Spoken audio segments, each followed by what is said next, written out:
well. Uh, I've got Greg McDonald as well on the screen at the moment. And for those of you who don't know Greg is the executive in charge of systems engineering at Dell Technologies. We've worked with Greg over many years now in what has been a really awesome relationship. Greg supports us in many of our discussions. This afternoon we've got an interesting agenda, and I don't want to be the one standing between you and a couple of whiskeys, and I think Greg doesn't want to be that man either. But Dell is our sponsor, so we thank Dell for the sponsorship, and we thank Greg for his help in the session. So Greg's got a couple of slides he's going to run you through, and then let you free on some whiskey, and we'll keep videos and audio off for Greg's session, and then later on we can turn it all back on and be interactive on the chocolate and whiskey tasting session. So Greg, thank you very much for your time. Please go ahead. Yeah, thank you, Feroz. Thank you for that and that lovely introduction. Welcome to all our callers and listeners today. Really appreciate your time. As Feroz was saying, I'm the Director for Systems Engineering here at Dell Technologies, and I look after the data center business. I'm quite excited about this topic. Today's topic is about thinking into the future with emerging technologies, and it sounds like a mouthful, but it's really about bringing creativity to life. And one we're going to look at is really some very clever stuff that can be applied even here in the South African marketplace. And it all starts with data at the end of the day. It all starts with the ability to understand data. It all starts to understand what you can do with data. It all starts with the ability to connect data across our organizations. And it also helps our customers, once they've mastered this data story, really take advantage of data so they can produce new technology, new products, new services, get closer to their own employees and closer to their customers as well. IDC tells us that there's roughly going to be about 175 zettabytes worth of data to be generated and digitally created towards the year 2025. And what's most interesting is about 30% of the data will be created in real time. And this concept of real-time creation is actually part of the whole story I'm going to talk to you about today. But really, Dell Technologies' vision in this whole story is really about how we help our customers and our clients and our partners invest in the right digital foundation so they're ready for the new digital future. And to be honest with you, it's all going to start with opportunities at the edge. And when I speak about the edge, what I'm referring to is anything where data is generated that's actually outside of a public data center or even a private data center. We call those locations edge locations. And interesting to note is when we speak to partners like Gartner and IDC, they tell us that they predict that roughly 50% of enterprise data will be generated and processed at the edge, up from 10% of data that we saw in 2018. So this is a huge growing sort of area of our business. And what you need is new capabilities. You need new systems, new processes. You need new operational thinking in your mind here, because gone are the days of you deploying IT staff at some of these edge locations. You practically can't in some areas. And so therefore, you've got to rely on automation. You've got to rely on expansion of the technology, and you've got to potentially build a new set of applications that can take advantage of the solutions and the technology that's being processed at the edge. And much of this sort of stuff is growing incredibly quickly as well. Once it's growing incredibly quickly, what you do with that data, how you harness it, how you process it, how you turn it into real-time insights is what we call the intelligent business. And it's these kind of trajectories and thoughts that we're speaking about today are going to be the driver behind how the edge is going to start to work, how it's going to grow, and where it's going to go into the future as well. But when we talk about the edge, what's most important to talk about is that it isn't just a single solution or a single market, for example. It's actually a group of applications that would sit alongside what you would see in the public cloud, telco, or private cloud type space. It requires a huge amount of automation to get right because IT staff just don't sit in those locations. And it potentially requires a new operating model for your customers and for our own customers as to how they look at the data and move the data through their systems to start to get insights into it. The way I see this kind of stuff is that if we look at how edge is defined, we've got different type of edge locations in the vocabulary here. We're talking about the cloud, hundreds of racks of servers and storage quite far from the location, and the latency is anything between 50 and 100 milliseconds. And as we get closer and closer and closer to where the data is generated, what we find is a few things in common. You may find that you'll have slightly lower compute requirements in those areas, but the source, how close we are to the source of the data, will be within a meter or less than 100 meters. But the latency is the interesting thing here. Much of that data needs to be processed in under 2 milliseconds as well. And this is what we're talking about here. The key from a Dell point of view is how do you move the data around these systems? How do we take advantage of the systems to where they are located? And how do we actually build use cases out of these locations to help drive the conversations that we need to build out the intelligent business? For example, we've been working with customers all around the world to help them analyze data sets to foresee potential disasters and prevent them before they even happen. We've been talking to shipping partners around the world about how do we sense, think, and act on data to prevent navigation disasters, for example. We also talk about topics like preventative maintenance, where you put preventative maintenance systems in with IoT to help look for problems before they break completely and cause bigger industrial-sized problems inside the business. The key is to process the data at the source, or close to the source, have the right security concepts built into it that are applicable to the security mandate of your business, but also make sure that you collect, analyze, and drive insight into this massive amount of volumes of data on-prem, rather than shipping it back to a public cloud data center, because you might be without bandwidth, or bandwidth might be expensive, or there might not be any network locations in those particular areas to help ship data up to a public cloud location, for example. And hence driving further reasons why edge locations are a huge opportunity, not only for vendors like us, but for even our customers in the South African context as well. Now, we've spoken a lot about IoT and edge and these sort of solutions, but very few customers actually have a proper data management story attached to that. And data management is a big and broad subject, to be honest with you. It means many different things to different people. It could be things like data warehousing or architecting or anything else that you see on the slide, for example. Dell's definition of data warehouse data management is a little different. We define it as being all disciplines related to managing data as a valuable resource. Broadly speaking, it is the process of acquiring, validating, ingesting, storing, organizing, protecting, maintaining data created. It's a mouthful, isn't it, at the end of the day? But what it means is it's the heart and soul of our businesses going forward. And going into the future, what we see is many organizations will adopt either a software approach to doing things or a data approach to doing things. And it's those organizations that bring the combined power of software and data together is what we think will be the future businesses that will lead over the next sort of millennia going forward. But why is a data management strategy important?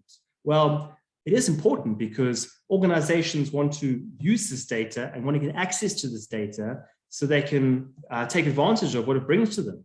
It helps them drive their businesses. It helps them bring quality engagements with their staff and with their own customers, for example. It provides their businesses with a competitive differentiating advantage compared to anything else in the industry. And by extracting the sources of data, bringing into it, you're able to further refine things, look for patterns, identify trends, and that's where businesses will start to take the advantage into the marketplace.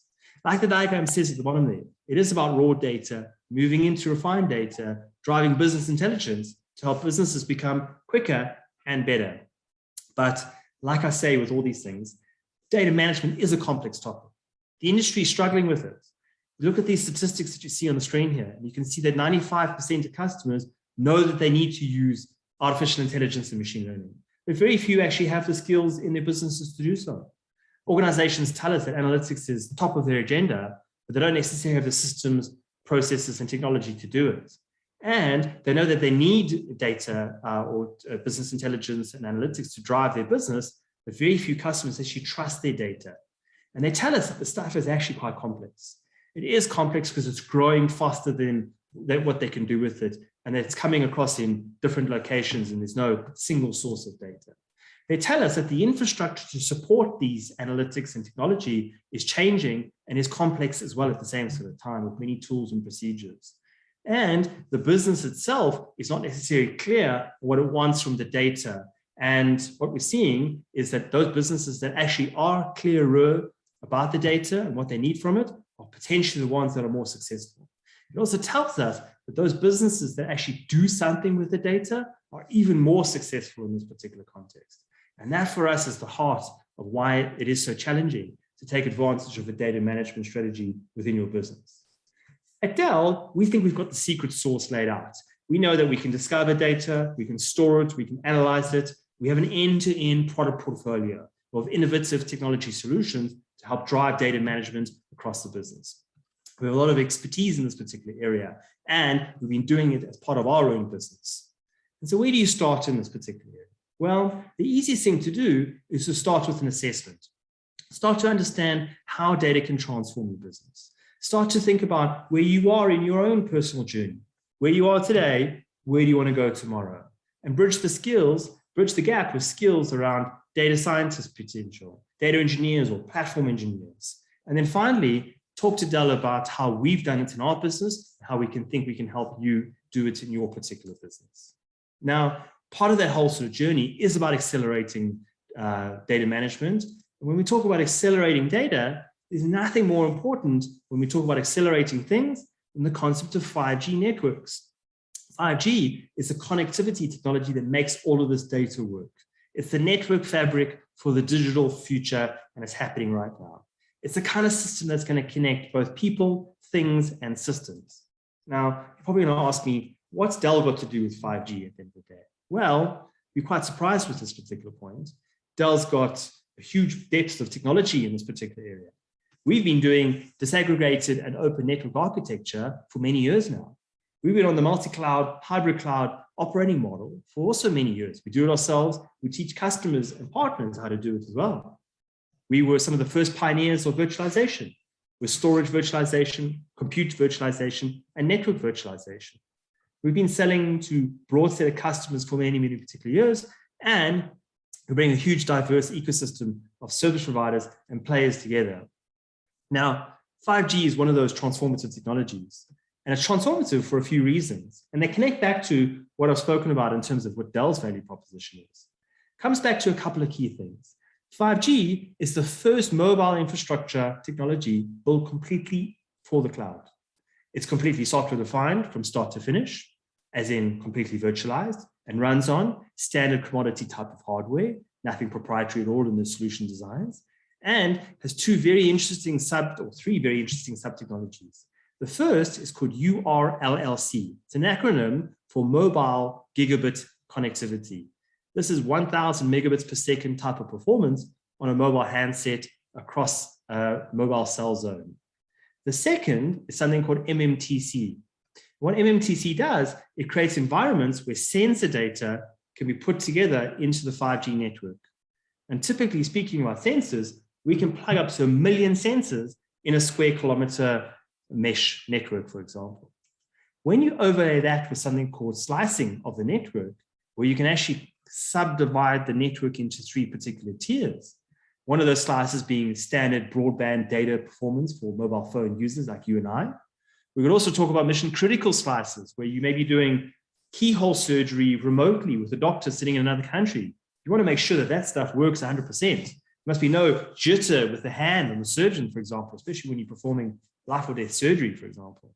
And we can provide a quality of service in the 5G network. And we can bring in the sensor data at the same sort of time on the same sort of network through this concept of network slicing. When you marry all of those up, it really will drive 5G as being the product that will unlock the potential for the data era, together with the data management strategies and together with the edge stuff that we've been speaking about. It will drive new technology in entertainment and public safety, as well as public transport. Every industry will be affected by this concept of how 5G will support those businesses. Even our own president here in South Africa talks about the fourth industrial revolution. Concepts like 5G, AI, IoT are all part of that. And we know that we can move quickly into the fourth industrial revolution if we have foundations like 5G deployed in your business. Now, 5G deployed in your business is probably a pretty important thing. Interesting to note is it can be possible. It used to be the focus of large telcos. Our large telcos in South Africa used to have to spend a significant amount of money to deploy 5G, and they probably will, especially for consumer 5G. But what you're able to do today is deploy enterprise private class 5G as a business. Think about that, what that would do for your company. How would you create new models and business services if you had a 5G network of your own for your business? How would you reach the extension to your customers? And how do you reach your own staff to potentially transform your own business digitally or offer new services to your particular staff?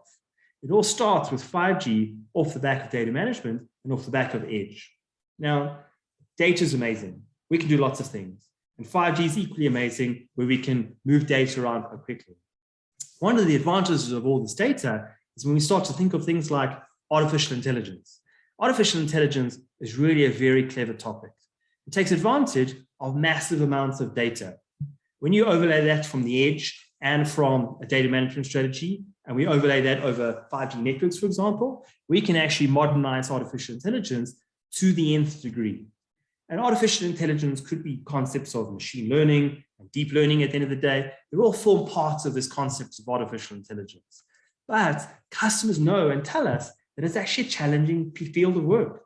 It is challenging from a technology point of view and from a data architecture point of view. They talk about privacy and security quite regularly.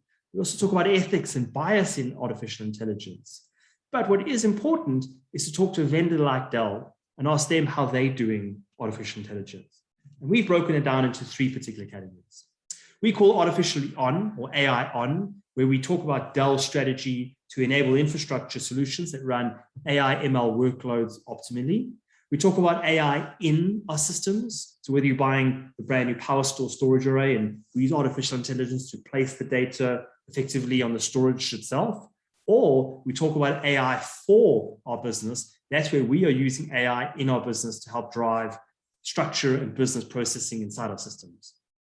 What is key is taking advantage of data over fast network fabrics and driving the compute to get to the insights.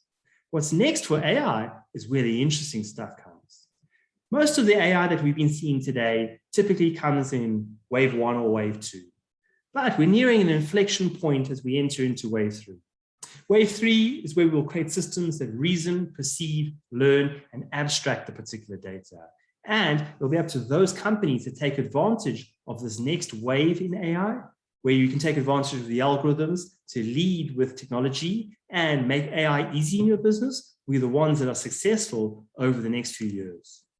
And so when we talk about AI, it's awesome stuff. Data, awesome stuff. But what I struggle with the most when we talk to customers is how do you secure all this data? Security is critically important. We're seeing a rise of ransomware like we've never seen before. Customers are telling us that they're accelerating their IT and digital transformation strategies. Their employee work from home experiences are improving, but they're struggling to examine the security associated with their postures of their particular business. They also tell us that there's a lot of threats out there that they've never seen before. Actors are even more smarter, hackers out there. There's a huge amount of ransomware floating around, and the ransomware is getting smarter. It's getting motivated and to be positioned by nation states funding, and it's getting more complex and harder to track. It also means that as customers are scaling the businesses, they're adopting new technology. There could be gaps in that technology adoption, which could lead to vulnerabilities inside organizations. And the more and more things we connect, the more and more systems and architecture we talk to, the more potential vulnerabilities that we need to talk to our customers about and manage in their particular space. It has huge consequences in the business. It has consequences to the security budget, consequences to the cost of outage, and even an impact into the business. But the key is that we know a new approach is required. Because as we overlay this technology, customers tell us that that's untenable or non-scalable to put layer upon layer of security onto existing technology. What you need is a new holistic, new approach to technology. And we think that Dell Technologies has got the secret sauce to make all of this happen. It comes back down to any device, running on any application, running on any cloud and any infrastructure. The key is to secure every layer as an individual set of products, but to make sure that those layers communicate with each other from a security vision point of view, and making sure that you can report so that there's no overlap across all of these technologies. And this is where Dell's technology vision comes to the forefront. It will help technologists understand where the visibility and the insight needs to be placed inside the business. It will help them support the shifting cyber threats in the organization and allow IT support staff and technologists to become more effective at their day jobs. It also gives promise to the C-suite that businesses become or should become more cyber resilient. And the data that is generated in these locations becomes more supportive for business intelligence requirements and allowing us to drive digital transformation in a better particular way to our customer base. The key is to talk to vendors like Dell Technologies. We can help you with the assessment side of things. We can help you plan the as is and the to be in your scenarios. We can talk to you about how we are innovative in our own business and how we can teach and learn through the processes that we've learned as an organization, the security threats that we face as a company, and how they can apply and work with customers here in the local market, especially through our partner, First Technology. As these technologies come together, and there is some cool stuff in this deck. We spoke about edge, spoke about data management, 5G, AI, and security. I love all of those particular topics, and I can speak for hours about them. I'm very personally invested in this particular topic. And I've talked to a lot of customers about the implications of these technologies in our customer domains. The key is it's about helping our clients invest in a digital foundation so that they are ready for the digital future. It really is about bringing creativity to life. And that's the last statement I want to add into this particular deck. Feroz, back to you, and thank you. Thank you for this opportunity to talk to our customers and our partners today. It's been awesome. Really enjoyed it. Thank you. Thank you, Greg. It's always nice to get a presentation from you or discussion from your side. You've got a lot of experience and talk not only on a technical level, but also on a business level. And today was very high level, obviously. A couple of good things you've noted there that's quite important for business to take note of. And around edge, data management, the cloud integration, these are all relevant topics. And often we think about 5G and we think telco. I mean, we never really think about the implication of 5G, and 5G is such a massive enabler for everything in business, the high-speed connectivity, the immediate delivery, the coverage. I mean, obviously, rural areas is another challenge, but certainly in the built-up areas, it unlocks a lot of potential. I'd still be very nervous to get remote surgery across 5G. I'm not putting my hand up for that one. I can let you know that. As a matter of fact, I don't put my hand up for any surgery. Let's keep it at that. So, Greg, I want to say thank you very much. I want to give the audience a chance as well. If there's anybody that has a question, maybe they want to ask you. But yeah, so the audience, please feel free to either put up your hand or just turn on your mic and your video if you want to, and just ask Greg. Greg is quite eager to get some interaction as well, I think. But while we're waiting for that, so you've touched on so many important subject matters there, but the most conclusive one obviously is security. And I mean, security is just the fabric of everything we do today. And just we can't make a single decision today without considering security. I mean, it's just the way things are right now, right? And, absolutely. And the more data we're generating at the edge, the more secure these platforms need to be as well, hey, for us. So it's that, and so it's more data we're generating. It's the availability of the data. It's where the data is going. I mean, there's no consistent endpoint. It's not sitting in the office any longer. It's now on people's mobile devices and what gen of operating system they're running, what manufacturer devices they're running. It's just a phenomenal challenge. But Greg, it doesn't look like anybody's got questions for you, so you've done a really great job. I really appreciate it. Thank you again for your time and for Dell for sponsoring this. I'd like to hand over to Tamika now, and thank you again to the audience for joining us as well if you've come in late. Tamika, over to you. Perfect. Thanks, Feroz. Thanks, Greg. Okay, everyone, it's time for the whiskey and chocolate tasting. So I'm going to hand it over to Kate. If you can put your cameras on, put your mics on, so we can have a great interactive session. Thank you so much. Hi, good afternoon, everybody.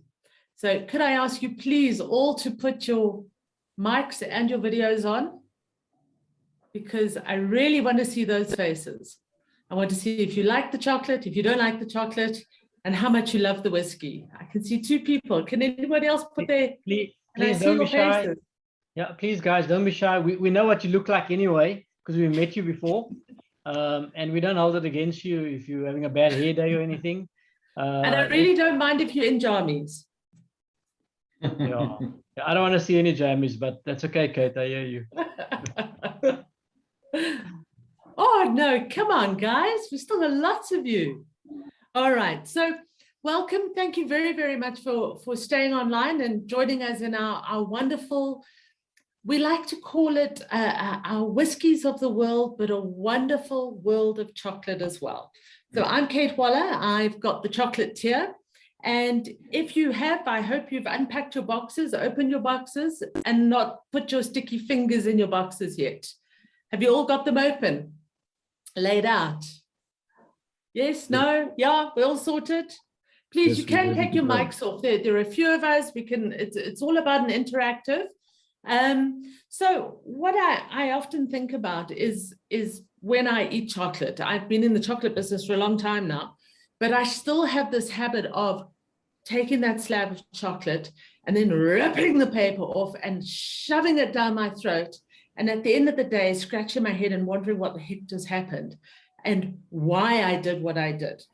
So when we think about it and we look far back in the chocolate history, what a lot of us don't actually realize is chocolate is actually 3,000 years old. And although people were not eating it like we are now, they were drinking it actually. They found that in Venezuela, 3,000 years ago, the Olmecs were living in the area, and they found a big tree that takes 10 years to grow. And out of the stem of this tree grew a beautiful fruit. My one doesn't look very beautiful at the moment because it is a little dry, but a beautiful fruit that looks like a pawpaw or pepino, shades of yellows, purples, oranges, hard shell. And what I imagine was happening is that the monkeys were grabbing the fruit down, breaking it open, and inside that fruit you have 25 to 30 beans or seeds, all wrapped around this white fleshy substance. It's slightly citrusy when you eat it. So humans being humans did the same thing. The Olmecs would break the pods open, scatter the seeds, sup on the flesh, and then throw everything else away. So 700 years on in history, we then move up a little further north. We move to a group of people called the Mayans who loved this bean, this pod. So they would take, and yes, I did take it out of my car, a machete, and break that pod open. And funnily enough, we still harvest chocolate in exactly the same way today, by hand with machetes. So they would take the seed, lay it out in the sun to dry and ferment. They would then take that seed, grind it into a paste, add water, add chili, and they would drink it. They said that the chocolate god brought the seed down, planted it in the earth for human consumption. So I really like that kind of feeling of it already. In fact, they refer to this drink as, in fact, start first. In your first little pouch, you have, it looks like earth. It's not earth, I promise you. Can you open it up, please, and take them out? So what happens is, while you're taking that out, what happens is one of those little seeds, when it's dried out, looks like an almond. When you take the skin off it, you have inside what we refer to as nibs. And it is basically the seed that is broken down. In front of you, you have the origin of all chocolate. It is a raw cacao nib. So I'd like you to take a little handful, put them in your mouth. Thomas, you do exactly what I do. Smell everything. Put it in your mouth and chew it. It is gritty. It's a little dry, but chew it, get it in your mouth feel, and then please take your mics off and tell me, what do you think of it? What does it taste like? Does it taste like chocolate? No. Raw cocoa. Yeah, raw cocoa. For those of you who have had it, for those of you who haven't, are going, good God, Kate, this is not chocolate. But carry on chewing through it. You'll see you get a hint of chocolate in the back of your throat, but you'll also get this bitter sort of tannin feel. And that bitterness comes through in raw chocolate all the time. They referred to it as chocolato, which meant the bitter liquid or the bitter water. So this was consumed in cold water with chili, ground down and drunk and enjoyed. The Mayans absolutely loved it. As I said, they thought it was a spiritual thing. They would share it with the village. They would use a form of lobola, marriage ceremonies, christenings for children. It was very much part of the whole community. So 900 years on, further north again, we get to a group of people called the Aztecs. And their king was Montezuma, not a very nice fellow at all. He actually monetized cacao beans. So now chocolate becomes money. So when you tell your children money doesn't grow on trees, you're actually lying. It used to grow on trees. But they would take these cacao beans. He would tax people, traversing rights, going through his property in cacao beans.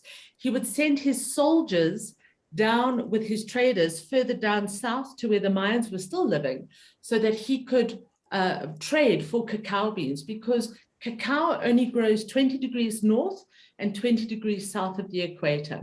So he didn't have as much cacao as he wanted, so he used to trade for it and he used to hoard it. It took the Spanish coming into the area to overthrow Montezuma. All the locals thought they were going to be freed from his tyranny. Unfortunately, they weren't. He then sent Hernando Cortez, a Spaniard, sent these cacao beans back to Spain, where they kept it in Spanish quarters a secret for 100 years. They drank it with hot water. They added sugar, vanilla, star anise, cinnamon, because the travelers had discovered all the islands with these things. It took a Dutchman, actually, by the name of Van Houten, to make a chocolate press, a series of 7 stone rollers. And he would take this cacao bean, he would roast it, because we're roasting coffee, so now we roasted cacao beans. He would take these roasted cacao nibs, put them through the 7 stone rollers, and out of one section, you get the fat of the bean, cocoa butter, and out of the other section, you get cocoa mass. So your next little bag, you have something, where's mine? That looks like this. And I'm not going to give it a, thank you, Derek, like that. So take that out, have a little nibble. I'm going to be nice now and don't put the whole thing in your mouth. And when you've got it in your mouth, rub it on your tongue. Tell me if you taste anything or if you feel anything. Can you give me some words for it? Butter. Should we have made butter? Yeah. Fatty, perhaps? Waxy texture. Say that again, Thomas. It's like a wax texture. Yeah, waxy texture, absolutely spot on. Can you taste anything? And then do you notice that when it gets to body temperature, that waxiness goes away and it starts to dissipate out of your mouth? So take what you've got left and rub it into the back of your hand. Get it to body temperature. Chocolate is wonderfully sexy stuff, guys. It's the only food source that melts at body temperature. Just by the way. Right, when it's melted into the back of your hand, give your hand a smell. Can you smell anything? Should be going, You should be able to smell chocolate. Can anybody not smell chocolate? Does it smell like fresh tobacco leaves? Generally, we find that people who cannot smell the chocolate on it, and you can smell the tobacco, fresh tobacco leaf smell, you have a high acidity in your skin, in your blood. And that's what changes the smell of it. But normally you should smell chocolate. It always amazes me that those gritty little bits that you started with are so dry in your mouth, but 55% of that is made up from fat. And that is the cocoa butter. And what Van Houten was doing is he was removing the cocoa butter out of that cacao bean or cocoa bean. We refer to it as cacao when it's raw and cocoa when it's processed. And he was removing the fat so that he could make a drink that was easier to make. So we're still not eating chocolate. Actually, solid chocolate came out of the UK, a company called Fry & Sons. And they were then bought out by the Cadbury's brothers, who were then bought out by an American company that we don't even talk about. So no history there. But when you go, how many of you, just by a show of hands, eat dark chocolate? Okay, 1, 2, 3, okay, so a third of you, okay. So I'm presuming that when you're eating dark chocolate, you're traditionally eating Lindt because it's so readily available. And I know what it's like. When you go to Woolies, you just can't help yourself. You just got to grab it off the shelf and throw it in through the shopping there. Sandy, I see you nodding. We're of kindred spirit, I see. So that dark chocolate that you're eating, if you are eating, I'm going to go backwards. If you are eating milk chocolate, what we consider milk chocolate came about because of a gentleman by the name of Henry Nestle. And I love the fact that these names come through history. So Henry Nestle was making baby food. When he realized he could extract water out of milk and make a milk solid, he added that milk solid to a completely dark chocolate. That cocoa mass that came out of the bean, he added the milk solid to that, and he made milk chocolate. So if we are in Europe and we're eating milk chocolate, it means that out of that slab of milk chocolate, we must have a minimum of 32% of the cacao solid, and the rest is made up from dairy, sugar, vanilla, soy lecithin as a preservative, and maybe hazelnuts if you like them. So your third packet has a little sticky in it that looks like a Kit Kat, but it's not. It is solid milk chocolate. So how many, I don't know how many of you have eaten that chocolate, that stuff that we all grew up on, or maybe I'm just showing my age, that when you used to eat it, you had that waxy coating on the inside of your mouth, and you would just eat it because it was full of sugar. So that chocolate we call compound chocolate. It doesn't have cocoa butter in. It has palm oil in it. This chocolate we refer to as a couverture chocolate because it is everything of the origin of the bean.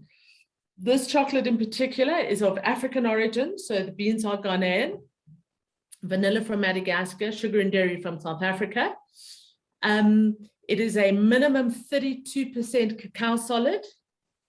However, we have no prerequisite here in South Africa. So you might be eating a chocolate. If you turn it over, it doesn't tell you the minimum cacao solids, or it'll say minimum 22%. So you can only imagine what the rest of the bar is made up of. Not very nice. You'll find this particular chocolate a little sweet, slightly caramelized. We've done it specifically for the South African mouthfeel. We have caramelized the milk powder in it, but still quite moreish and quite chewy and quite nice. If you break it, you should have a beautiful audible click. That means our chocolatier has tempered his chocolate. So he's raised the temperature of it and dropped it, and raised it and dropped it. By doing that, he's building and breaking crystals in the chocolate. When he gets to the perfect temper or crystallization, that's when you get that shine on chocolate. You get that audible click when you bite it or snap it or crunch it. That's what you're looking for in your chocolate. When you get that white film, your chocolate looks slightly gray. It's what we refer to as bloomed chocolate. You don't really want to eat that. It's out of temper. It's got too hot. The fat solids have come to the surface, and then your chocolate's cooled down, and that's where they've stayed. So it's out of temper. So if that's a milk chocolate, and I'm looking for a dark chocolate, but I don't want it too dark, anything between 40% and 60% cacao mass, we can call a dark or a bittersweet chocolate. So it still has dairy in it, but it has between 40 and 60% of that cocoa mass in your slab. Anything over 60% then is classified as 100% dark chocolate. It doesn't have dairy, and it tends to have a slightly less sugar content in it. So it'll give you more of a mouthful of chocolate. You will see you've got a little multicolored, very cool shwe looking slab. If you want to open that, please. And before you try and have a look and see before the time, I'm telling you now it's 72% cacao mass in it. It is also completely of African origin. And remember, 79% of the world's chocolate is actually grown in Africa. So when people, when we had bricks and mortar shops, would come in the shop and go, oh, is it from Belgium? And you go, no, very exciting, it's from Africa. And they go, oh, can't be very good then. You want to smack them because most of this world's chocolate is grown in Africa. So that one, you try it now, 72% dark. Completely different mouthfeel because it has less cocoa butter in it. It takes a little while longer to melt in your mouth, but don't eat it like you would normally, which is yoffling it down, scratching your head.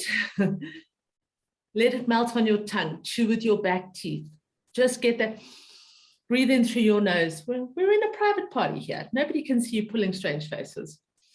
Breathe in through your nose and just get that flavor of that chocolate through. And this is what today is really what we're looking at. You know, we were saying how they used to call it chocolate, or the bitter water, or the bitter liquid. Then when chocolate was given a scientific name, it was Theobroma cacao, which was the food of the gods. So we're getting better and better with this now. And what Derek and I really love to do is to pair things. So can I introduce you to Derek Ramsden? He's our Cape Wine Master, our whiskey connoisseur. That's just code word for being a drunk. Loves his brandies, knows all about his brandies.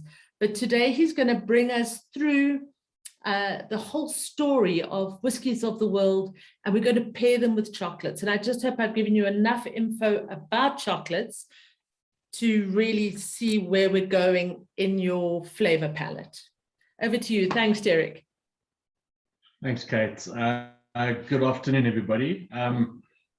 Not that the chocolate hasn't been fun, but I think the whiskey is now the really fun part of the afternoon. So, Kate. What we're going to be doing, like Kate said, is doing a tasting of the whiskies that you have in your boxes combined with the various chocolates that we're going to be tasting now. So in your boxes, you should have, first and foremost, you should have 2 stunning classic Riedel whiskey tumblers. So if you could take those out. While you are doing that, a little note on Riedel. Riedel is an Austrian glass manufacturing company that produces the glasses in both Austria as well as across the border in Germany. Various different ranges are produced in the 2 different manufacturing plants. This is a classic Riedel whiskey tumbler. Now, this with the crystal, the cat crystal, is part of their, like I said, their classic range, and nice and heavy on the base, but the side of the glass is still relatively thin and really is a perfect shape and style glass for the enjoyment of whiskey.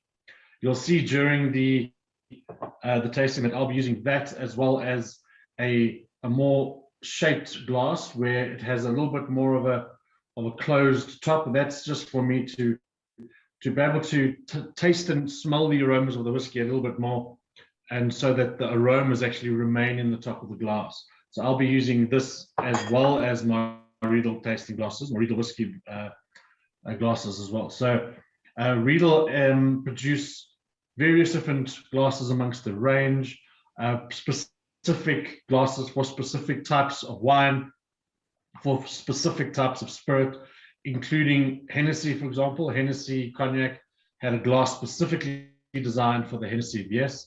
Coca-Cola have had a glass specifically designed for Coca-Cola to be drunk out of. And even the Coca-Cola hobnobs were very shocked at how the shape of the glass affected the taste of their own Coca-Cola, that all was poured out of the same 1.5 or 2 liter bottle. So the shape of the glass does make a huge impact on whatever it is that you're drinking. The other thing in your box that you're going to have is a pipette. This we're going to use to add water to the whiskey. Not the whiskey, because 3 milliliters really is not enough, especially for me. So we're going to be pouring the whiskey out of the little bottle. So you should have 5 of these little bottles, numbered 1 to 5. And I will be revealing what each of the contents of the bottle is as we go through. So we're going to start off with, obviously, little bottle number 1, whiskey number 1, and we're going to just pour as much of it as you would like. I only do about half of it because I still have to be coherent when I get to number 5. So once you have the whiskey in the glass, I'm just going to ask you to use your pipette, and we're going to just take some water. I like to use cold water, and just add a pipette full of that water into the glass with your whiskey. And you'll see that the whiskey actually changes consistency. There's a change of texture that you can almost see in the glass as the water with the alcohol and the oils in the whiskey all kind of clash and get together. And when that happens, we're creating a physical reaction, a chemical type reaction in the glass.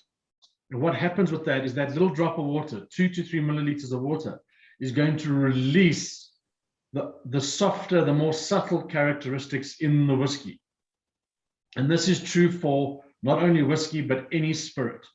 Any good quality spirit, from gins to rums to whiskeys to brandies. That little drop of water just softens it, and if you smell it before and after the addition of the water, you'll see that the actual bite of alcohol seems significantly less than that drop of water could ever actually achieve. And then it releases those softer characteristics. So if you have a sip and smell of the whiskey, this is now a proudly South African whiskey.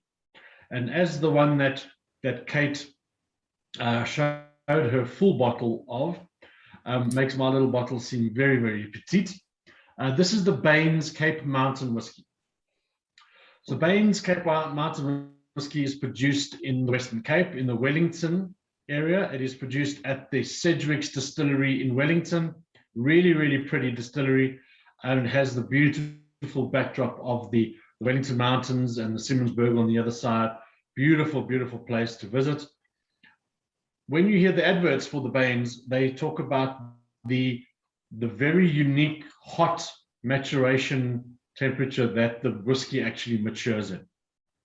And I find that quite interesting because they use the high temperature as a unique selling point for the whiskey, whereas other whiskies from around the world would use their very, very cool temperatures. For example, some Japanese whiskies will talk about how really cold the area is, because some of those distilleries are in very, very cold areas.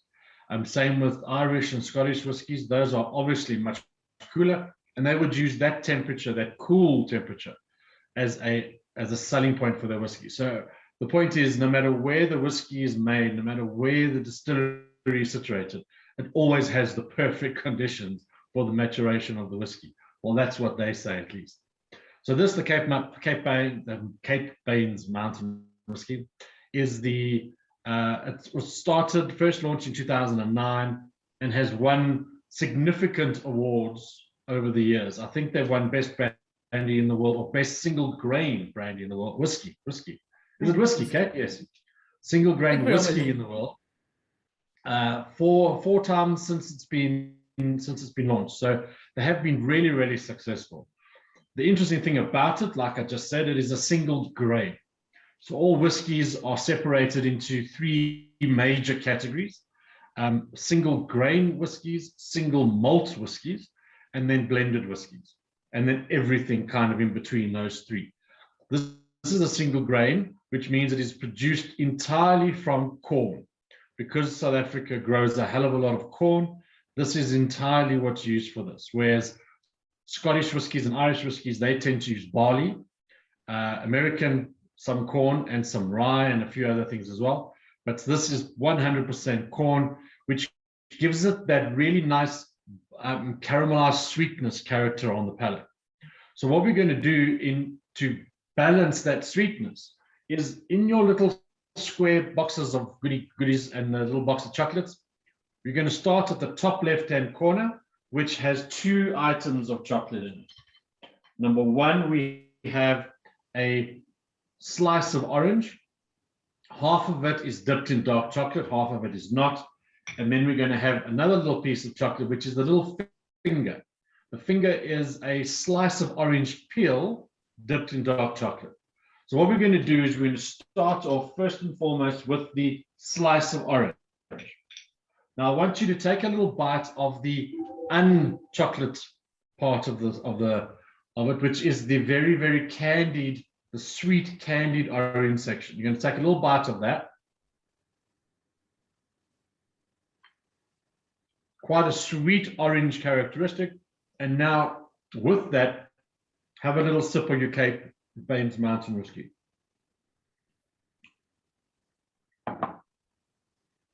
I like to have both the chocolate, or in this case, the candied orange, in your mouth while the whiskey goes in, so that you allow the two to really marry very nicely. And what I'm left with by just having that is I'm left with quite a sweet finish on my palate. The whiskey is almost not there anymore. The whiskey kind of went in and was gone. There's a nice balance to the citrusy characteristic of the whiskey, but I can hardly taste the whiskey now.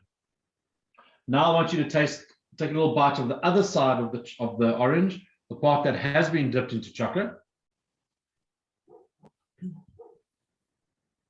Now we're getting the complete connection of the sweet chocolate, the candied orange rather, my apologies, and the chocolate. And then again, have a little sip of your whiskey. And the combination is the dark chocolate, the sweet orange, and then the whiskey, which now the whiskey, excuse me, is a little bit more pronounced. I can feel the whiskey a bit more on my palate, but I'm left with a very, very dark chocolate finish, that bitterness in the back of my mouth. But both of these, the combinations of the candied orange and the chocolate candied orange, work very nicely. But now I would like to take it up a notch. And now we're going to have a bite of the finger, this little orange or dark chocolate finger, which is a slice of the orange peel uncandied, dipped in the dark chocolate. This now has a lot more of the natural orange, the citrus oils that are in the skin. And have a sip. Let the chocolate almost melt into the whiskey. Let the three things really come together and balance really nicely. Now I'm getting on my finish, on the finish after I've swallowed, I'm getting the orange, I'm getting the chocolate, and I'm getting that little bite of the alcohol and the complexity of the whiskey. And I'm getting everything. And that is really what I think is a perfect combination. A perfect marriage of everything that you have in your mouth at the same time. You're not just getting the chocolate or the whiskey or the orange, you're getting everything at once. The first combination, that was a great combination, but it was two things we were getting. This is now not just a marriage, this is now a menage a trois. Because now we're getting all three things at the same time. This is a perfect open marriage because we're getting the third party, which is that beautiful whiskey that's coming through and balancing it all together. What do you guys think of that combination? And do you agree that the finger works, that orange peel works better than the candied orange? Lots of nods. Okay, great. Now we're going to move on to whiskey number 2. So used obviously the little bottle with the number 2 on it.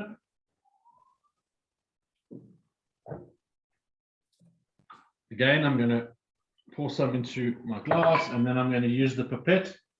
If you want to just smell the whiskey before you add that little dash of water, and then add the water, and then do it, and then put your nose in the glass a second time. And you see the nose on this is so different from the nose on the Baines. Look, I have a slightly tainted nose, but to me, very different. Completely different, yeah. So now we've crossed the water. We're now in the Northern Hemisphere, and we're over the Emerald Isle, and we're in the country of Ireland. Now, there are some differences in how Irish whiskey is made compared to their very close neighbors, and probably most significant or most important whiskey producers in the world, the Scots. But what is the most obvious and most significant difference between Irish whiskey and Scottish whiskey? Can anybody tell me? Is it the barrels? The barrels? Not really, because they're both pretty much sourced barrels from the same source. But it's actually so much more obvious than that. Yes, Philip? The ones made in Ireland, the ones made in Scotland. Good on you. Absolutely, Philip. And because one's made in Ireland and one's made in Scotland, they spell the word whiskey differently. And that is the most important difference, is the letter E. Right. If you whiskey spelt with an E in it, then you absolutely know 100% that whiskey comes from Ireland, because they want to force part of their name into the word. Whereas the Scots, they don't use the letter E. And when you really dig into it to find out why, the only real reason that I can ever come up with is so that the Irish could be different. That's all. That it absolutely has no other distinction or anything. They just wanted to be different, so they added the E. But yes, there are other differences in the production. So when you smell this, this now doesn't have that sweetness that we had in the South African whiskey to start off with. This now is made exclusively from barley. This is the Bushmills original, and the biggest seller in the Bushmills range. It is around about 5 to 6 years old. It spends time in 2 different barrels. So the wood, yes, Sandy, does play a role, but most whiskies around the world use a barrel that originally came from the United States of America. So when we're talking about South African wine production, 90% of our wines that go into barrels from a European origination, most of which is French. I sat in a Zoom tasting yesterday for Mielast, and they were very specific about which forests in France that their barrels come from. Most whiskies come from the barrels that they go into, come from America, American oak, white American oak. This, the Bushmills, comes from American oak that had bourbon in it, spent about 3 years in those barrels, and then another part of the blend that goes into this whiskey spent time in American oak barrels that used to contain sherry, because all Spanish sherry spends time again in American oak barrels, no French, no European oak at all. So this is a blend of single malt whiskies from Ireland that spends time in bourbon barrels, and then a single grain whiskey, which is also barley, that spends time in American oak barrels that, like I said, contain sherry. So this has that combination of the two. It's not as round as some of the ones we're going to taste later on. It's a little bit more singular, shall I say, in its dimensions, and quite linear. I find that it's quite arrow-like. A single malt or certainly single malt from the islands can be very mouth-filling and round in your palate. Irish whiskies as a whole tend to be quite linear and quite direct. I feel it on the tip of my tongue and the back of my throat, and it goes pretty much straight through. Very little on my cheeks. This, though, we're going to pair with one of the truffles in your box, which has the little green nibs on the top. Now, Kate spoke earlier about the actual cocoa nibs being pure cocoa. These aren't those same cocoa nibs that have gone off and have gotten all green. These are little peppermint nibs. So this is a milk chocolate cup with a peppermint mousse inside with those little nibs on the top. So have a sip, have a bite of your chocolate, getting some of those peppermint nibs in your mouth. The peppermint is going to be quite clean on your palate, quite fresh on your mouth. And now have a little sip of your Irish whiskey.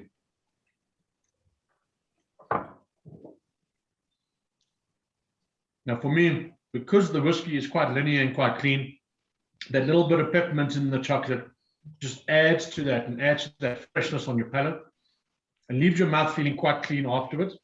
Not clean enough to pass the breathalyzer test, mind you, but clean enough to maybe fool your spouse that you haven't been to the pub after your game of golf in the afternoon. I know you, Thomas, I know you. I find, Derek, I find as well, though, it also subdues the alcohol. Yeah, I've checked both bottles, and both are 43% in alcohol. Yeah. But the first one we started with wasn't nearly as alcohol smelling or mouthfeel. But as soon as we had the peppermint chocolate, it seemed to bring it down a little. I don't know how everybody else feels about it. You agree, Thomas? Yeah, balance it out, definitely. Absolutely. I think, and that's what we're looking for, isn't it? We're looking at that balance. Correct. The interesting thing about this when all distillations, all spirits, whiskey, gin, vodka, whatever it is, they are all processes of distillation. And there are really two types of distillation. One is a pot still distillation, which is how most South African brandies are produced, or good brandies anyway, cognacs, really good quality whiskies. But then vodkas and lesser quality whiskies are produced in continuous column stills. And the column still is going to produce a much refined, much cleaner spirit. In fact, we all use, especially now over the last year and a half, we all use product that comes out of that continuous column still every single day. Any hand sanitizer that we put on our hands comes out of those stills. That is an alcohol that comes out of that column still. The Bushmills is a blend of the single malt whiskey that comes out of a copper still, that round pot still, and then that grain spirit comes out of a column still. So what you're picking up there, Kate, is well done for picking it up, is that slightly more intense alcohol bite of the column still. And you can actually start to pick that up what type of still, although the alcohol is the same, the alcohol feels slightly different. The Bushmills, interestingly, is the oldest registered distillery in the world still. It's been around for over 400 years. It's on the River Bush, and it's named after all of the mills, the grain mills that were along that river, the River Bush originally. Now the little town of Bushmills accommodates the distillery, and without the distillery, the town probably wouldn't have anything in it. Right, now we're going to move on to whiskey number 3. Now this whiskey, I think, where this distillery is situated, I think is probably the coolest address for a whiskey distillery. This is situated at 7785 McCracken Pike, Versailles. I mean, McCracken Pike, Versailles. I mean, that just sounds like a cool place to be. This Versailles is not in France, like some of you might think. This Versailles is in Kentucky. So we're going to pour whiskey number 3 into our glasses. And hopefully, through tasting this, we are going to prove that the Colonel's recipe isn't the only good thing that comes out of Kentucky.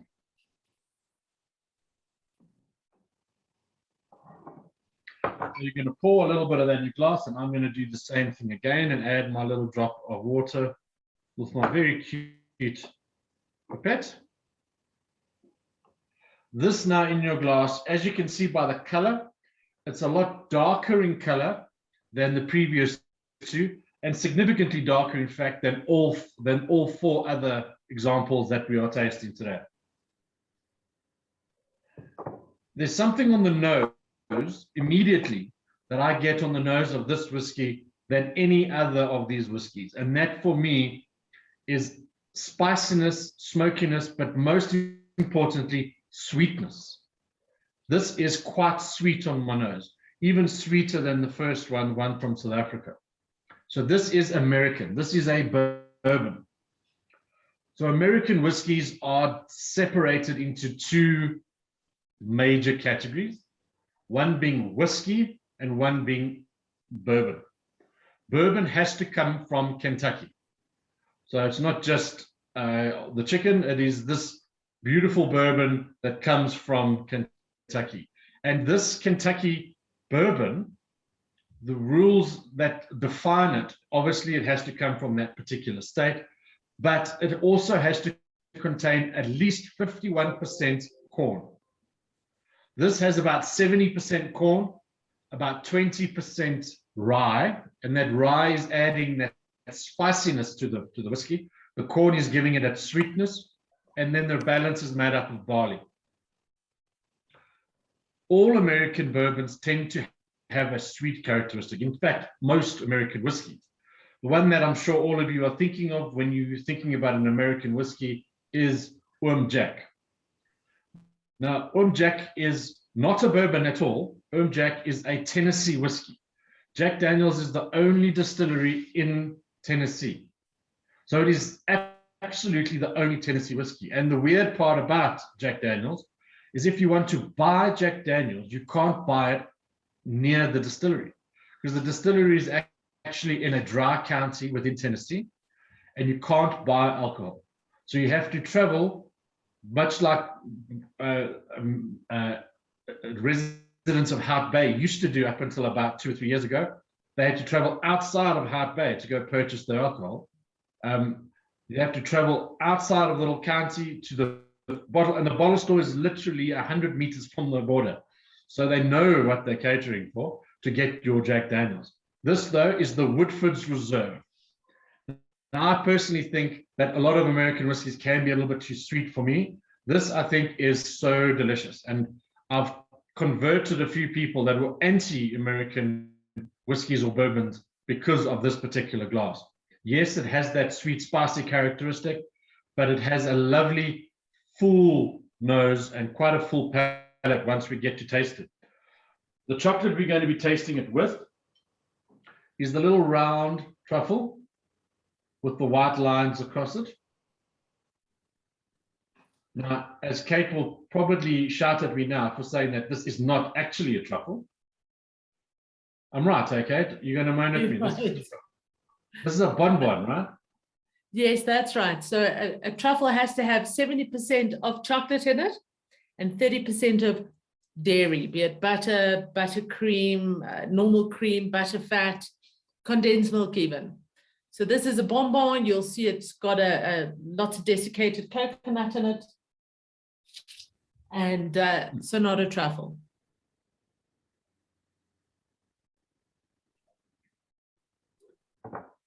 I knew you were going to correct me because I saw you raise your eyebrow there.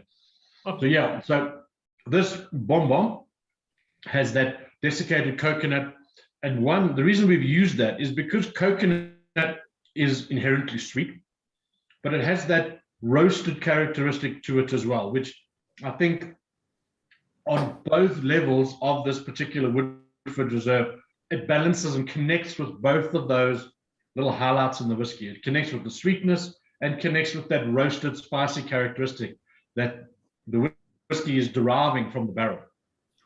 Now, whiskey and wood are peas in a pod. They have an absolute affinity together. In fact, it's more than an infinity, because without wood, whiskey is just a clear spirit.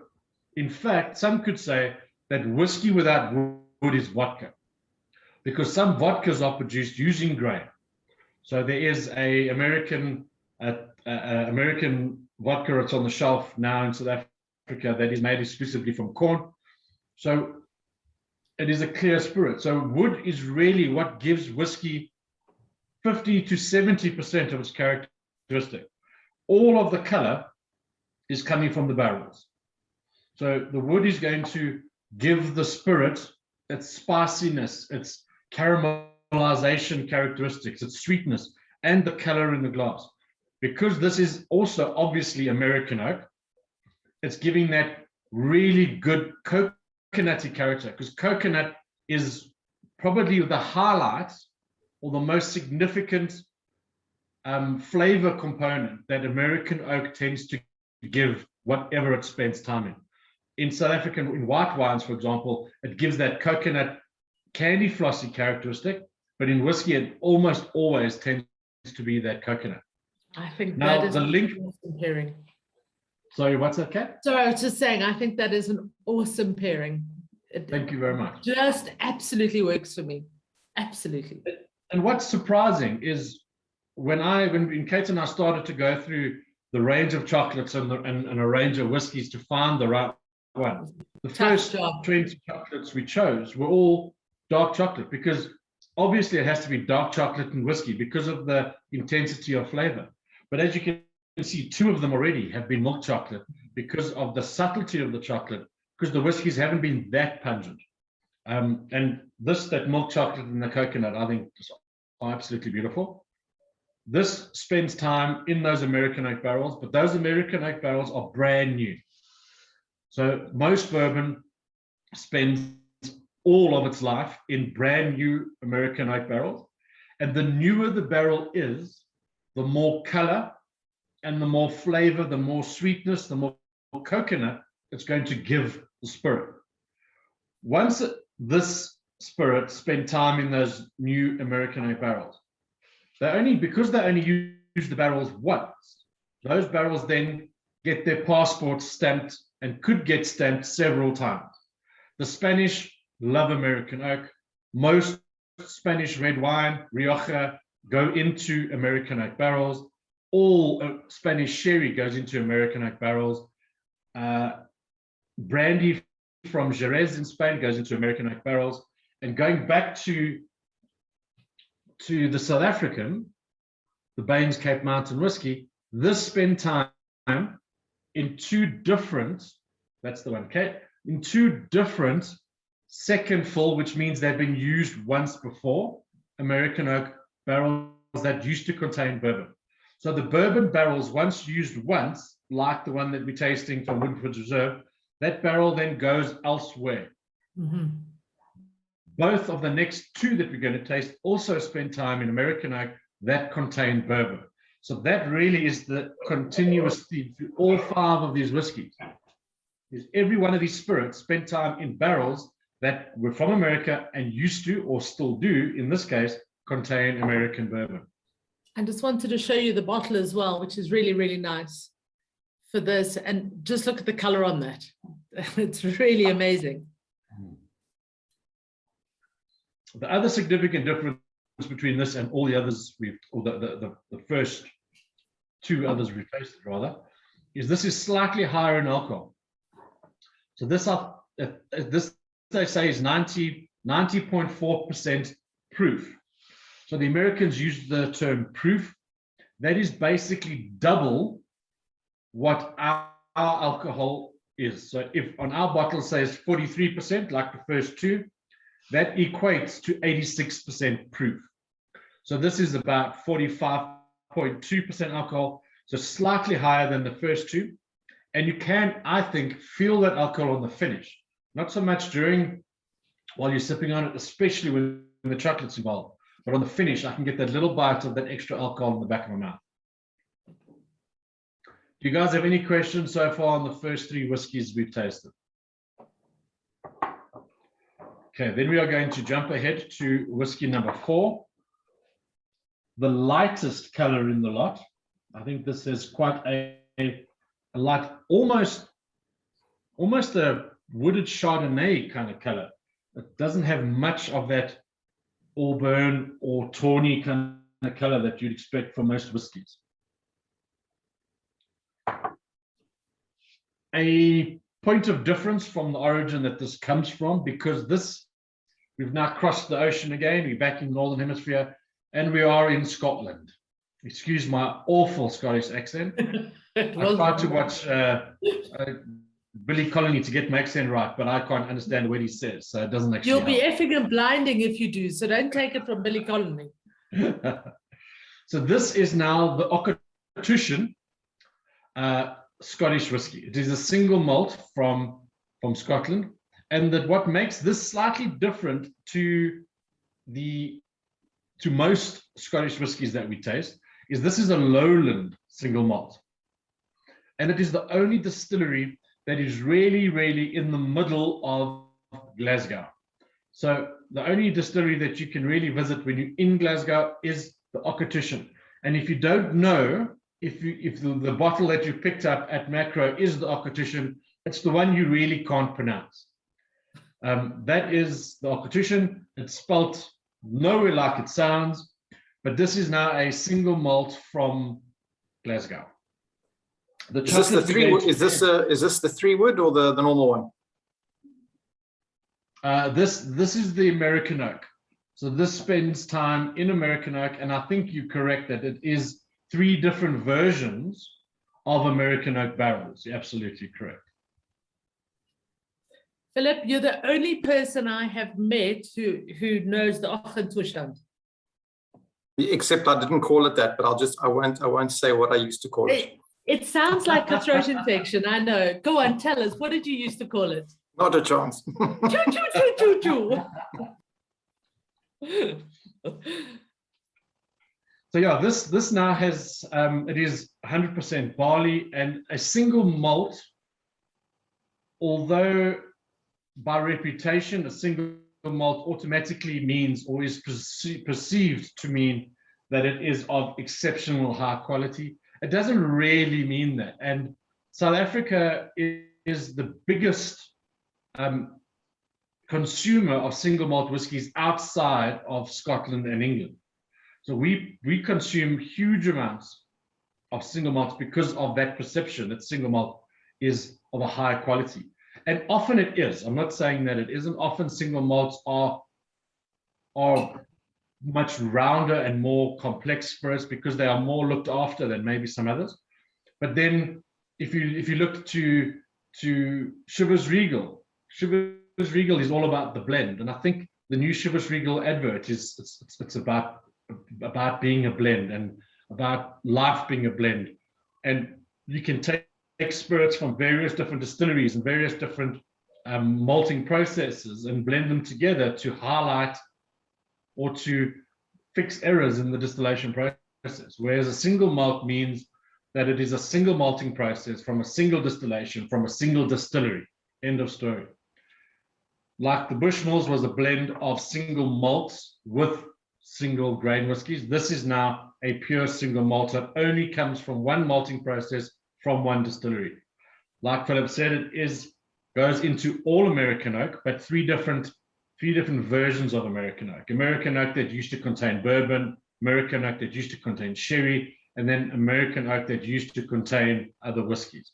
So it's those three different components that adds to its character.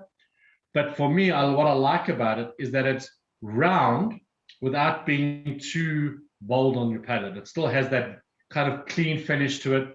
It is medium bodied as opposed to what we're going to taste next, which is much more bolder. The chocolate we're going to have with this is the little round ball. Those of you who have a nut allergy, please step away from the chocolate and put your hands in the air. This is a milk chocolate with a hazelnut praline center. So we will not take any responsibility for any anaphylactic shock. We will take responsibility for absolute shock of enjoyment and pleasure when you do taste this chocolate with the whiskey.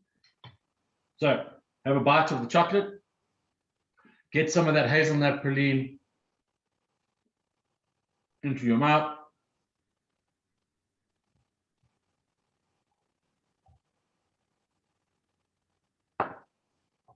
And then with it,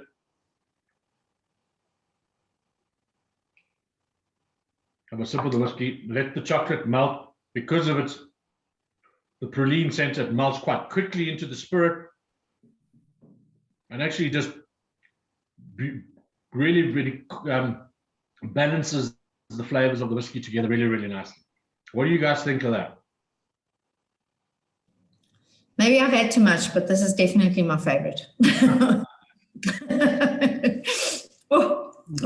we're going to taste this again. So, but in your boxes, you should have a small little bottle, teeny little bottle with little granules of sand in the bottom. There we go. Those granules of sand is Atlantic sea salt, but that Atlantic sea salt is smoked. So it's been put through a smoking process to retain some of those smoky characteristics. Now take a pinch of that salt and add it to the top of your chocolate. Don't be shy, add quite a few little granules of that, 10, 15 little granules so that you're getting the salt when you bite into it. And then take a bite of the chocolate with all of that salt on it. Now, personally, as Kate will tell you, I am obsessed with salt. I've got 20 or 30 different types of salt, and I really do believe that they all taste different and do add different textures. When I say salt, I do not mean Cerebos that comes out of that white plastic tube. That's not salt. Salt is sea salt, or we have various different other salts around the Cape, around South Africa, our Kalahari desert salt. I've got salt from a pan in the middle of the Northern Cape, and each salt adds a different characteristic. If you've had the chocolate with the salt and then have a sip of the whiskey, what happens then? The first bite is like very nutty. The second one is just more chocolate. It's it comes down the nutty flavor. Exactly. Sorry, Thomas, did you say that with the salt, the chocolate became more pronounced? Yeah. So a little trick next winter, guys, when you're making hot chocolate from real chocolate, always add a pinch of salt, because you can't taste the salt in your hot chocolate, but it absolutely enhances it. If you are lint eaters, go and buy yourself a little slab of the lint with sea salt. It's only a 42% dark chocolate. Now you know about the cacao content, but the sea salt in it, or the flake salt, enhances that chocolate flavor so much you think you're eating a 60%. It's really divine. So I'm really pleased that you picked up on that. And what does salt do to any dish that you'd ever eat? I mean, with a meal without salt is boring.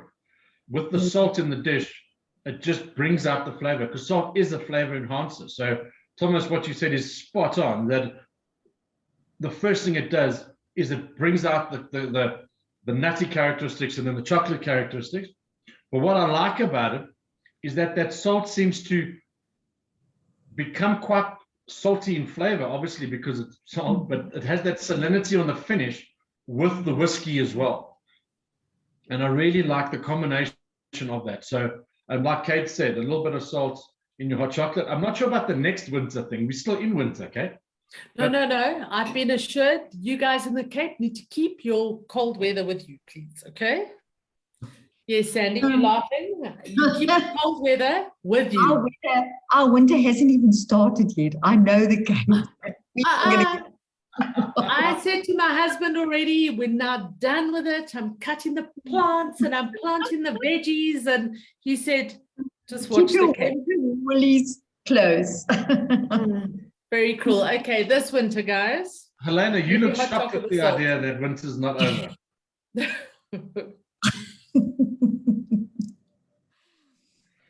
But these whiskeys I'm doing my own little tasting here, because us plebs, we didn't get the tasting kit, so yeah. You're going to have to rectify that. I think all the first tech ladies and men, they didn't get the tasting. We're going to rectify that. No, and that's okay. I was saying my husband only gets home at 5, so it gives him the opportunity to tuck into his private stash and not ask for permission. So all right, so then before we get into our last one, because I thought you had tea in there, because you were drinking before we were drinking. I was thinking, wow, tea lady. Drinking like crazy. So what I want to know is, what are you drinking? Juice. Being a little Japanese whiskey. Oh, very nice. Oh, well, there we go. Look at that. No, so I brought the bottle with, so I don't have to. You don't have to keep getting up. You have to walk. So, Derek, before we get on to our next one, I mean, do you know that brand at all, that Japanese brand? Yes, I do. Very nice Japanese whiskey. I'm glad you have a Japanese whiskey, because right now it's very difficult to find any Japanese whiskeys because of, I suppose, COVID and the fact that there's probably 1 million bottles of Japanese whiskey sitting in our port in Durban. We just aren't getting it up into the trade. So it's a problem that we are faced at the moment, finding some whiskeys and sourcing. Even J&B was missing off the shelf for about 3 or 4 weeks. So it is a problem for us to get some international whiskies and international stuff into our shopping carts, I suppose. Okay, so we're going to move on to the final whiskey in the range. Whiskey number 5, also relatively dark in color in the glass, but in the bottle, but definitely nowhere near as dark as the American bourbon.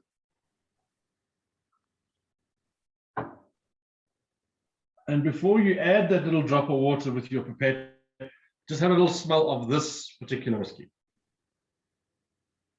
What does that remind you of? as you put your nose in that glass.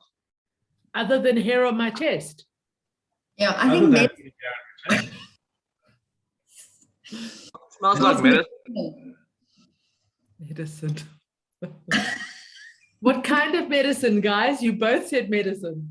Well, for Helena's benefit, it smells like the braai the next morning when you're cleaning the wood out of your braai. That's what it smells like. It's terrible, terrible. So this is now, we're still in Scotland, but we've moved from the mainland of Scotland to one of the islands. Now, the islands in Scotland are really different in their style of whiskey because of the use of a decomposed soil or decompressed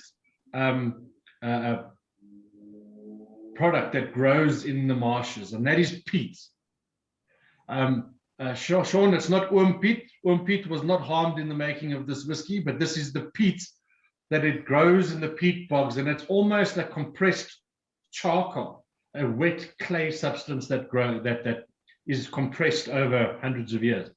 What I find astonishing is they've been making whiskey using peat for hundreds of years, and peat is still around. So I don't know where all of this peat is coming from, but there seems to be a very, very long and deep hole that they're digging the stuff out of.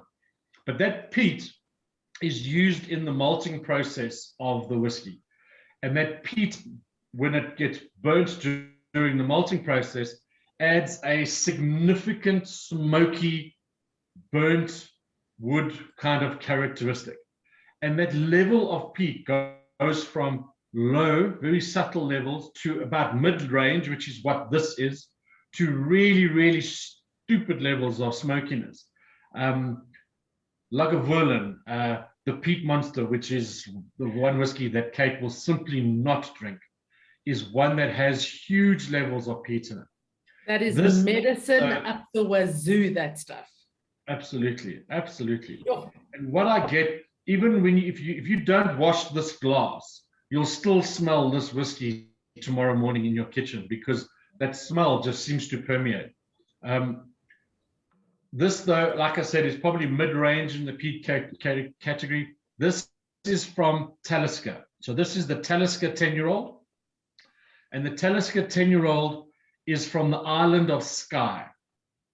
So it is way up north. It's the northwest of Scotland. Yeah, I've got to do my naughty elephant swallow worms thing. Northwest of Scotland. Whereas the island of Islay, which is significantly bigger, and most of the peated whiskies come from the island of Islay, that is way down south, probably just off the southern edge of the mainland of Scotland. So this is quite high up north. And what I found on this is, yes, we do get lots of peat characteristics, but on the palate, when we taste it later, you will still get some of that salinity that we picked up once we added that smoky sea salt to the last chocolate. Because it's on the island, it gets battered by sea winds left, right, and center. All of the grain almost gets coated with salt during the growing season.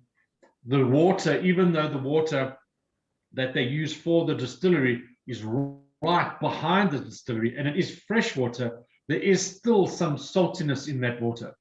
So they use the peat during the malting process, like I said, but when the water gets taken from the river into the distillery, the channels and the little streams that water runs through to go into the distillery, those little streams are lined with peat. I believe naturally, but it sounds like a natural thing if you listen to the marketing, but knowing the Scots, they probably put it there to start off with, and that's adding a little bit of a peaty character to the water itself. Now, because this is the biggest, the boldest, the most smoky, the most intensely flavored of all the whiskeys we've tasted so far, we are going to go in with the biggest, the boldest, the most intensely flavored chocolate. So the little chocolate is the little square with the lines on it, the one that looks like a little miniature brownie. Kate, would you please tell us about the chocolate? So I'm not going to give it a name yet. I'd like you to try it first. So chocolate is more all about mouthfeel. I mean, obviously look and smell and snap, but mouthfeel. So when you bite into it, you want that audible click on the outside. When you put it in your mouth, you want it to melt at body temperature and just go into the back of your throat. So go through that process before you finish the rest of your whiskey, because some of us have started already. Sorry, Derek. No. Kate, I started this tasting about 2 o'clock this afternoon. No. Do you see, even though it's creamy, it's got no milk solid in it at all. It's got lots of cocoa butter, which remember is the origin of the cacao bean. And that's why it will dissipate into your mouth, but it will still coat the back of your throat. So at this point, sip your whiskey. And please let us know how you think it changes. And let some of that chocolate melt into the spirit as well.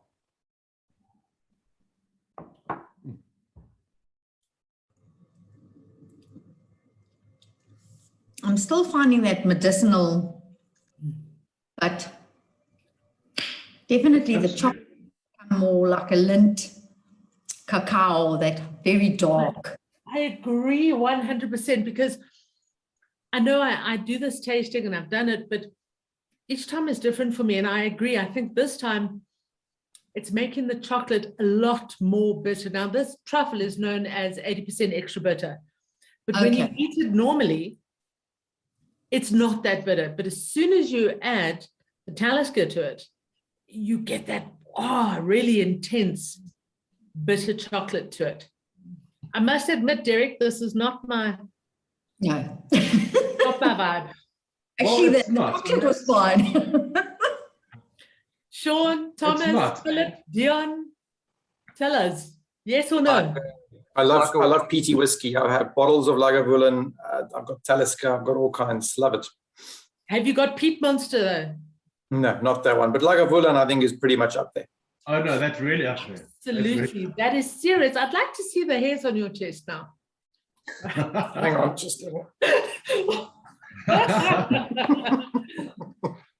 Kate, the interesting thing about this, and the reason why I almost want to insist that we have a peated whiskey in it, is number one, for guys like Philip who really do enjoy those peated whiskey, but also to really show the complete range. And without the peated whiskey, it's almost like a 3-wheel car, because you don't have that one to complete set. And peated whiskeys are they're almost a love it or hate it kind of vibe, because you either really like that smoky characteristic or you don't. But for me, I'm not a huge peated whiskey fan, and on its own, the whiskey's probably too grown up for me. But on its own, the chocolate's probably a bit too adult for me too. You big baby. Yeah, I do like my Milky Bar, but don't tell Kate. Don't tell Kate. Don't tell Kate. But what I find is the chocolate, although it might be a bit too adult for me, and the whiskey together, there is a really lovely combination together, that the whiskey cuts through that bitterness, and that bitter sweet chocolate almost cuts through some of that smoky bite as well. So for me, the combination, if I'm going to have either of these, I'm going to have them together, if you know what I mean. Philip, can I ask, as a sort of a peaty whiskey drinker, how do you feel about that combination of the 80% extra bitter, or would you rather just keep chocolate away from whiskey? Absolutely. I was just going to say, like, chocolate is cheating. The whiskey's fine by itself. Okay, I probably shouldn't have asked that question then, should I? I completely agree with Philip. Although, I mean, on the last one, sorry, Philip, I would have the chocolate instead of the whiskey. Listen, try next time you go have a proper good old steak somewhere, try a little proper peaty whiskey after that. It's really good. It's almost like a substitute for a cigar. And would you drink it on the rocks, or would you drink it neat? I always have it on the rocks. Yeah, so do I. All my whiskeys. So it's for me, like, the first glass is like get you used to it, but the second or third glass, it's where real fun starts. It's always the third glass. Real fun that you're swinging off the chandeliers, or real fun that you're flavor profile taste change? No, it's the flavor taste, but I think the fourth class is when the chandelier starts. Well, it's interesting because I was watching last night's Master Chef, and the one young lady that was cooking, she grabbed a bottle of whiskey to pour into her chocolate ice cream, I think, chocolate mousse. And as she poured it in, one of the judges said, "Which one did you pour in?" And she used the Lagavulin. And she probably didn't win the challenge because she used the wrong whiskey. Or did she use the right whiskey at Philip's concern? Because that smokiness probably just unbalanced her dish. And so that little extra, for me, it just kind of brings it in, like if you like it or not, it just changes the complexity completely. I wonder if her chocolate that she used in her mousse was milk or dark chocolate, though, and how dark it was if it was dark. Well, because the first problem is it wasn't from the chocolatier, so that's her first mistake. There you go. I do agree. I think the bigger, the ballsier, if I may, the whiskey is, I think the bigger and ballsier the chocolate needs to be. I think otherwise and this is the whole thing that we're discussing right now is chocolate and whiskey need to marry. They need to come together. One mustn't overpower the other. Even if you get a completely different flavor profile from one, the other, and a third flavor profile, we have a marriage. But as soon as the one overpowers the other, then you don't have a marriage at all. Then you don't have a good pairing. And I think with a bigger, ballsier whiskey, you need that 70, 80% chocolate. Yeah.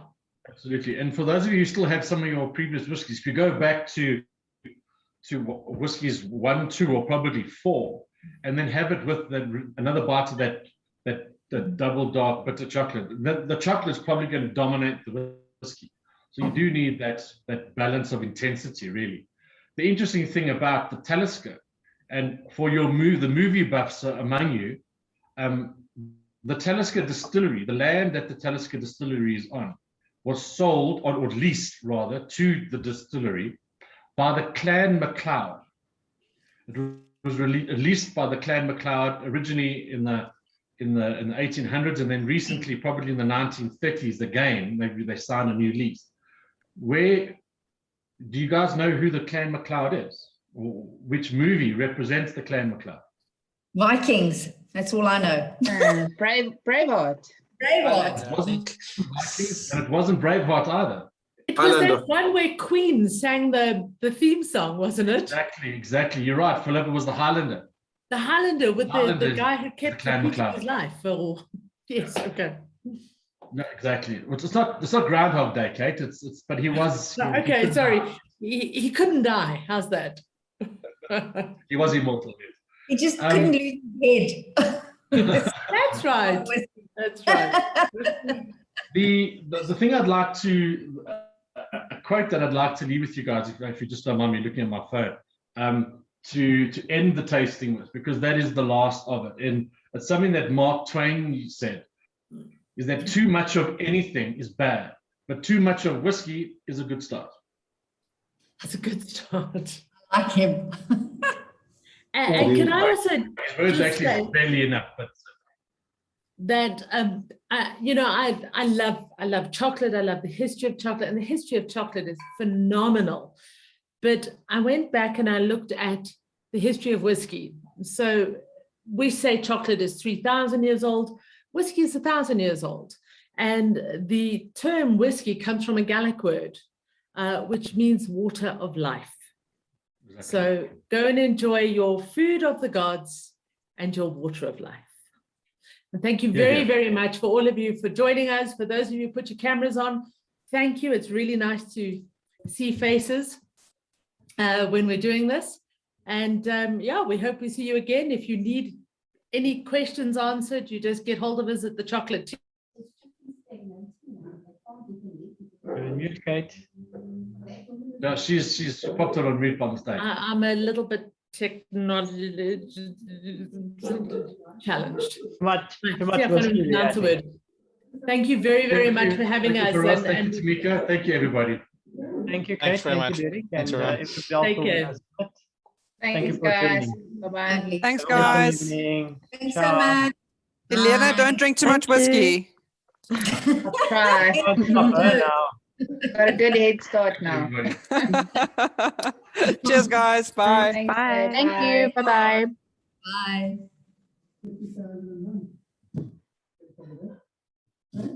Bye.